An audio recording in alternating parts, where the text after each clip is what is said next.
Farming A to Z detail में जानकारी share करेंगे कि कब कौन सी खाद दवाइयों का प्रयोग करना चाहिए, पैदावार बढ़ाने के लिए कौन से न्यूट्रिएंट की हमको पूर्ति करनी चाहिए वेसल डोज के रूप में। तो आपने अक्सर देखा होगा कि थ्रिप्स का प्रकोप इतना हैवी हो जाता है फंगस का कि पूरी की पूरी फसल चौपट हो जाती है। तो फसल को कैसे प्रोटेक्ट कर सकते हैं, तकरीबन दोस्तों इस वीडियो के माध्यम से संपूर्ण जानकारी कवर और क्लियर करने वाले हैं। तो चलिए दोस्तों शुरू करते हैं। सबसे पहले दोस्तों बात करते हैं अनुकूल समय। तो प्याज की खेती दोनों सीजन पर करी जाती है, रबी सीजन और खरीफ सीजन। तो रबी सीजन के लिए दिसंबर जनवरी काफ़ी अनुकूल समय माना जाता है, लेकिन ज़्यादातर नवंबर दिसंबर पर ही रबी सीजन पर पौधरोपण प्याज का किया जाता है।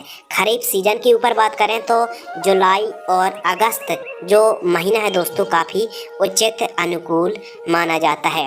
अब टेम्परेचर और सॉइल के ऊपर बात कर लें तो इसके लिए टेम्परेचर 15 से लेकर 35 डिग्री सेल्सियस के मध्य तापमान की आवश्यकता होती है। और भूमि के ऊपर बात करें तो काली मिट्टी, पीली मिट्टी और साथ ही चिकनी दोमट है, काली दोमट है दोस्तों। और हल्की भूमि पर एक प्रकार से कह सकते हैं कि बस उपयुक्त जीवाश्म पदार्थ वाले जो क्षेत्र होते हैं, भूमि होती है, उन पर आप खेती कर सकते हैं। मृदा की पीएच वैल्यू 5.5 से लेकर 7.5 तक चल जाती है। बस उत्तम जल निकास का प्रबंध होना बहुत ही ज़रूरी है। खेत के चारों साइड साफ सफाई होना चाहिए, तारबंदी भी होना बहुत ही ज़रूरी है दोस्तों। खेत की तैयारी तो प्याज की खेती आप कर रहे हैं, मिट्टी जितनी ज़्यादा भुरभुरी होगी उतनी ही अच्छी हमारी फसल तैयार हो गई। खेत की तैयारी करने के लिए 1 से 2 बार आपको कल्टीवेटर या फिर दफेट से प्लोइंग कराना है और हैरों से ठीक तरीके से दोस्तों आपको मिट्टी को भुरभुरी करा लेना है। और यदि गोबर की खाद सस्ते में उपलब्ध है या फिर दोस्तों आपने खरीफ सीजन पर गोबर की खाद का प्रयोग किया तो रबी सीजन पर आवश्यकता नहीं है, लेकिन हाँ फिर भी सस्ते में गोबर की खाद उपलब्ध है तो फिर 2 से 3 ट्रॉली आप पूरे खेत में बिखेर दीजिए। तो इस प्रकार आपको खेत की तैयारी कराना चाहिए। बेसल डोज के ऊपर बात करें दोस्तों तो जो बेसल डोज है, अब बुआई के समय यदि हम खड़ी फसलों पर कोई खाद देते हैं तो 60-70% ही हमको रिजल्ट मिलते हैं, लेकिन हम बेसल डोज के रूप में भूमि पर सॉइल एप्लीकेशन से जो खाद देते हैं उनका रिजल्ट बहुत अच्छा प्राप्त होता है। तो बेसल डोज के रूप में एसएसपी सिंगल सुपर फास्फेट और उर्वरक खाद पाउडर फॉर्म वाली 100 किलोग्राम लेना है, महंगी नहीं रहती है, 300-400 रुपये बैग आता है 50 किलोग्राम का। 100 kilogram SSP single super phosphate, DAP 1846 50 kilogram और MOP muriate of potash 30 kilogram और साथ ही 2 ट्रॉली गोबर की खाद यदि सस्ते में उपलब्ध है तो इन सभी को मिक्स करना है। और प्याज की खेती आपको ऐसी नहीं सपाट रूप से नहीं, आपको वेट विधि से ही खेती करनी है। परंपरागत तरीके से थोड़ा सा हटकर वैज्ञानिक तरीके से खेती करें, वेट बनाकर प्याज को लगाएं, इससे कंदों का साइज बहुत अच्छा आता है, चमक, साइज, शेप, क्वालिटी भी सुधरती है। तो प्याज की खेती वेट विधि से ही दोस्तों आपको करनी चाहिए। अब उन्नतशील किस्मों के ऊपर बात कर लें तो सीजन के हिसाब से वैरायटी भी अलग अलग होती है। जैसे रबी सीजन के लिए दोस्तों पूसा रेड है, पूसा लाइट रेड है, जिंदल नासिक रेड N53 के नाम से आती है और भीमा सुपर के नाम से यह वैरायटी दोस्तों आती है। बाकी आप रबी सीजन पर पंचगंगा वैरायटी को भी लगा सकते हैं। और खरीफ सीजन के लिए एलोरा चाइना किंग है, पंचगंगा है, प्रशांत हाइब्रिड है और प्राची चाइना रेड जैसी किस्मों को आप लगा सकते हैं। बाकी रबी सीजन पर आप पंचगंगा को भी लगा सकते हैं और एलोरा चाइना किंग को भी दोस्तों लगा सकते हैं। जो जिसका छिलका लाल होता है उसी वैरायटी को आपको लगाना है, पहली बात। दूसरी बात, जब आप नर्सरी तैयार करेंगे तो 40 से 50-55 दिन के आसपास नर्सरी तैयार होने में समय तो लग ही दोस्तों जाता है। तो इसलिए नर्सरी किस प्रकार एकदम वैज्ञानिक तरीके से जल्दी नर्सरी तैयार हो जाए, सूखने की समस्या ना आए, तो इसके लिए एक ऑलरेडी वीडियो चैनल पर उपलब्ध है, उस वीडियो को भी दोस्तों आप देख सकते हैं। रोपण की विधियां तो दोस्तों अलग अलग, जो रोपण होता है पौधरोपण, उसकी विधियां अलग अलग होती हैं। जैसे वेट विधि से, मेड़ विधि से, छोटी क्यारी विधि से या फिर परंपरागत तरीके से भी तो कई प्रकार से प्याज की खेती की जाती है। आपने देखा होगा कि जैसे हम आलू की खेती करते हैं वेट बनाकर, उसी प्रकार 1-1.5 फीट की वेट होती है और उस पर 2 से लेकर 4 लाइन हम एक वेट पर दोस्तों लगा सकते हैं। और जो आपको डिस्टेंस रखना है, यानी आपको दोस्तों दूरी रखनी है 4 से 5 इंच, यानी 10 से 12 सेंटीमीटर की दूरी पर आपको पौधरोपण करना चाहिए। बीज से बीज यानी पौधे से पौधे की दूरी 10 से 12 सेंटीमीटर और लान से लान की दूरी भी आप 10 से 12 सेंटीमीटर दोस्तों रख सकते हैं। अब सिंचाई के ऊपर बात कर लें, इरिगेशन के ऊपर बात कर लें तो स्प्रिंकलर से सिंचाई ना करें, पहली बात। दूसरी बात, आप ड्रिप लगा सकते हैं या फिर फ्लैट इरिगेशन से, या फिर आलू की जैसे खेती की जाती है बेड बनाकर दोनों क्यारी के बीच में हम सिंचाई कर सकते हैं। तो आपको आवश्यकता अनुसार यदि आप क्यारी बनाकर सिंचाई कर रहे हैं तो 15 से 16 दिनों के अंतराल पर आपको सिंचाई दोस्तों करनी चाहिए। खरपतवार की रोकथाम यानी वीड कंट्रोल, तो जो प्याज की फसल है, जितनी ज़्यादा आप फसल की देखभाल करेंगे, प्रोटेक्शन करेंगे, समय समय पर दोस्तों आप खरपतवार मुक्त फसल रखेंगे, निराई गुड़ाई करेंगे, तो आप ये समझ लीजिए कि चौपाई यानी रोपाई से 20 से 25 दिन की फसल होती है तो पहली निराई गुड़ाई, और 40-50 दिन के आसपास की फसल होती है तो सेकंड निराई गुड़ाई हमको करनी चाहिए। 1 एकड़ में सीड्स की आवश्यकता, 1 एकड़ में आप प्याज की खेती कर रहे हैं तो नर्सरी तैयार करनी पड़ती है आपको। ऐसे सीधा आपको बिजाई नहीं करनी है, आपको नर्सरी से ही पौधरोपण ट्रांसप्लांट करना चाहिए और 3 से 3.5 किलोग्राम सीड्स की आवश्यकता होती है और जानकारी प्रति एकड़ की दर से हम दोस्तों आपके साथ शेयर कर रहे हैं। बात कर लेते हैं स्प्रे शेड्यूल। तो प्याज की फसल पर स्प्रे शेड्यूल बहुत ज़्यादा इम्पोर्टेंट है, ज़रूरी विषय है दोस्तों। वो इसलिए क्योंकि कुछ ऐसे फंगस आते हैं जड़ संबंधित, लीफ में लगते हैं, लीफ स्पॉट है और जलेबी रोग है, थ्रिप्स है, कुछ रस चूसा कीट, सुंडी का प्रकोप देखने के लिए मिलता है, पर्पल ब्लॉच का हमको अटैक देखने के लिए मिलता है। तो यदि हम यही बताएंगे कि कितने प्रकार के रोग आते हैं तो यही एक लंबी वीडियो बन जाएगी। तो ये समझ लीजिए कई प्रकार के एक खतरनाक हार्मफुल इंसेक्ट और पेस्ट फंगस का प्रकोप देखने के लिए मिलता है।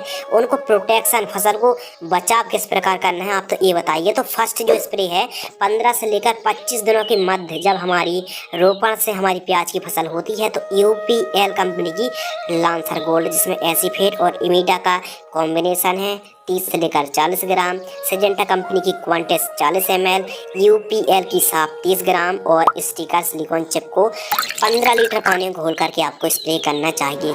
यह जब आप फर्स्ट स्प्रे अपनी फसल पर दोस्तों स्प्रे करेंगे तो इतने शानदार रिजल्ट देखने के लिए मिलेंगे कि कम से कम 20-25 दिन तो कोई भी कीट फंगस का प्रकोप देखने के लिए ही नहीं मिलेगा।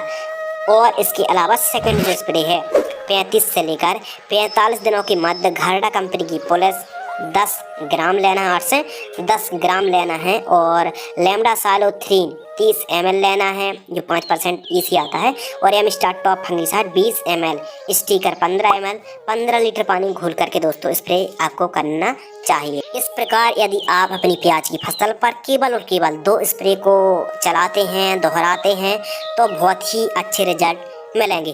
अब कुछ किसान भाई कहते हैं कि ये दवाई जो है कंटिन्यू हम स्प्रे कर रहे हैं, रिजल्ट नहीं मिल रहे हैं, कारण कौन से हो सकते हैं, दवाई ख़राब है। तो आपने अक्सर देखा होगा कि हम जब लगातार एक बार या फिर एक बार 2 बार से अधिक और 1 महीने में उसी दवाई को 3-3 बार स्प्रे कर देते हैं तो जो इंसेक्ट होते हैं, जो कीट होते हैं, उन पर रेजिस्टेंस पावर आ जाती है, जिससे किसी भी दवाई को हम कंटिन्यू यदि इस्तेमाल करते हैं तो रेजिस्टेंस पावर इंसेक्ट पर आ जाने से वह दवाई 10% भी काम नहीं कर पाती है। तो इसीलिए दवाइयों को बदल बदल कर स्प्रे करना चाहिए।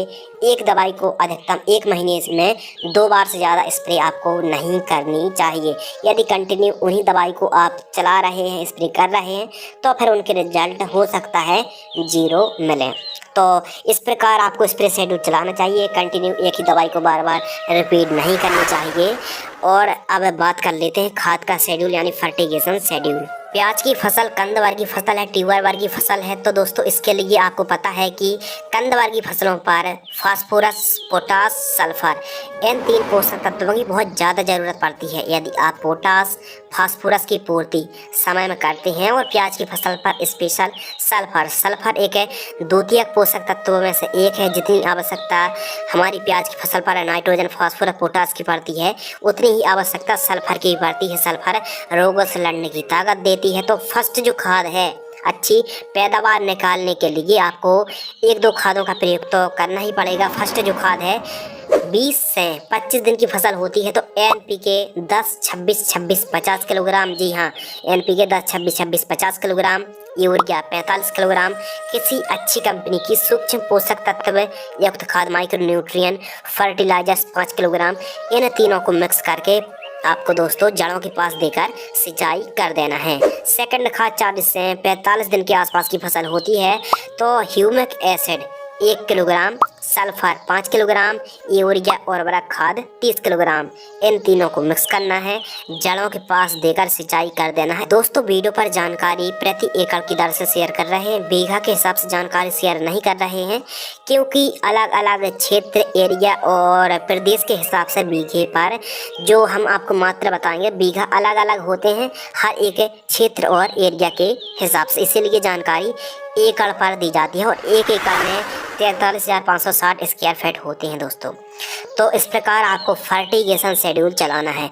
अब बात कर लें उत्पादन, तो यदि इस प्रकार आप खेती करते हैं तो ये मान लीजिए 130 से 150 क्विंटल एक एकड़ में पैदावार तो कम से कम दोस्तों होगी ही होगी। और मान लीजिए लागत, तो लागत एक एकड़ में खेती करते हैं प्याज की तो 25 से 30 हज़ार रुपये के आसपास, इससे ज़्यादा ही लागत लग सकती है।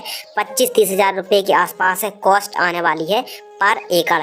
लाइफ साइकिल 4 महीने के आसपास की यह दोस्तों फसल है। इस प्रकार भी आप समझ सकते हैं कि 40 दिन में नर्सरी तैयार होने में लग जाते हैं कम से कम, और 90 दिन यानी पौधरोपण के बाद जो हार्वेस्टिंग है 90 दिन।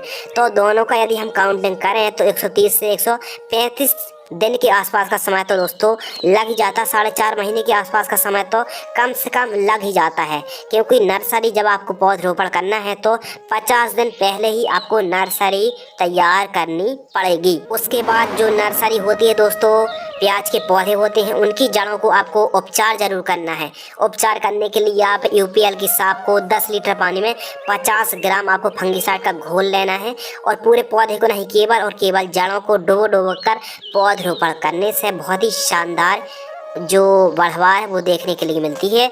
फसल पर प्रोटेक्शन जो जड़ में, रूट में बहुत ही अच्छे तरीके से प्रोटेक्शन मिलता है। और बात कर लें मुनाफा, तो मुनाफा यदि हमको 15 रुपये किलोग्राम का ही रेट मिल गया यानी 1500 रुपये कुंटल, और हमने 150 कुंटल ही पैदावार मानी, तो यदि हम इंटू करेंगे तो 2,25,000 रुपये के आसपास दोस्तों हमारा मुनाफा आ गया। मुनाफे में से लागत घटा देंगे, मुनाफा 2,25,000 रुपये और हमारी लागत लगी 30,000 रुपये, तो 1,95,000 रुपये हमारा नेट प्रॉफिट आ गया। तो इस प्रकार दोस्तों हमारे किसान भाई यदि प्याज की खेती परंपरागत तरीके से हटकर यदि थोड़ा सा वैज्ञानिक तरीके से तकनीकी खेती करते हैं, वैट विधि से खेती करते हैं और प्रॉपर फंगस जो रोग लगते हैं, डिजीज लगते हैं, थ्रिप्स लगती हैं, इनकी प्रॉपर स्प्रे आप लेते हैं तो बहुत बढ़िया आपको रिजल्ट देखने के लिए मिलेंगे। फसल की जो बढ़वार है, वनस्पतिक बढ़वार, जब तक अच्छी नहीं होगी, फसल हरी भरी नहीं रहेगी, उतनी अच्छी कंदों का साइज देखने के लिए नहीं मिलेगा, पहली बात। दूसरी बात, जब आप नर्सरी की पौधरोपण करते हैं, नर्सरी बहुत ज़्यादा दिन की हो गई, बहुत ज़्यादा हाइट हो गई, उस नर्सरी को भी यदि हम लगाते हैं तो पैदावार हमको अच्छी देखने के लिए नहीं मिलती है। तो समय से ही आपको ट्रांसप्लांट करना चाहिए, समय समय पर खाद दवाइयाँ, देखभाल, खरपतवार मुक्त फसल रखना है और खरपतवार की रोकथाम करने के लिए समय समय पर आपको निराई गुड़ाई पर विशेष ध्यान रखना चाहिए। यदि आपको यह वीडियो पसंद आती है दोस्तों तो वीडियो को लाइक करें। इस वीडियो के माध्यम से हमने आपको संपूर्ण जानकारी शेयर की कि किस प्रकार ऑनियन फार्मिंग यानी प्याज की खेती की जाती है। दोस्तों वीडियो को आपने पूरा अंत तक वॉच किया, वीडियो देखने के लिए आपका बहुत बहुत शुक्रिया। मिलते हैं इसी प्रकार एक और नई इन्फॉर्मेटिव नॉलेजेबल जानकारी के साथ, तब तक के लिए धन्यवाद, नमस्कार, जय हिंद, वंदे मातरम।